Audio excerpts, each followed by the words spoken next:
Morning అందరికీ. పొద్దున్నే వచ్చిందమ్మ పాష్ నోట్‌తోని అనుకోవద్దు. ఎందుకొచ్చిందంటే మిమ్మల్ని ఒక టిప్స్ అడుగుదామని వచ్చిన. నేను టిప్ ఇవ్వడానికి రాలేదు. మీ దగ్గర నుంచి టిప్పు తీసుకోవడానికొచ్చాను. అదేంటంటే పొద్దున్నే నాకు లేవగానే నరకం అయితుంది. ఈ పాదాలున్నాయే ఇవి ఇలా బాగా పెయినొస్తుంది చాలా ఈ మధ్యలనే. బాగా అంటే బాగా ఘోరంగా పెయినొస్తుంది. మీకేమన్నా ఇగో ఈ వేడి నీళ్ళల్లో కొంచెం సేపు పెడితే గానీ వాటిది కొంచెం పెయిన్ తగ్గట్లేదు. మీ దగ్గర ఏమన్నా టిప్స్ ఉంటాయేమో అని ఆశతోనొచ్చాను. తిట్టుకోవద్దు పొద్దున్నే. ఓకేనా? టీలు తాగారా? నేనైతే ఇప్పుడే కాఫీ తెచ్చుకున్నాను.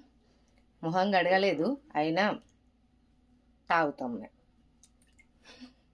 ఇది కూడా ఒక ఫ్యాషను. మన కర్మ. ఏం చేస్తాం? ఇక్కడ అలవాటయిందలా. అప్పుడేమో అలా ఉండే. ఓకేనా?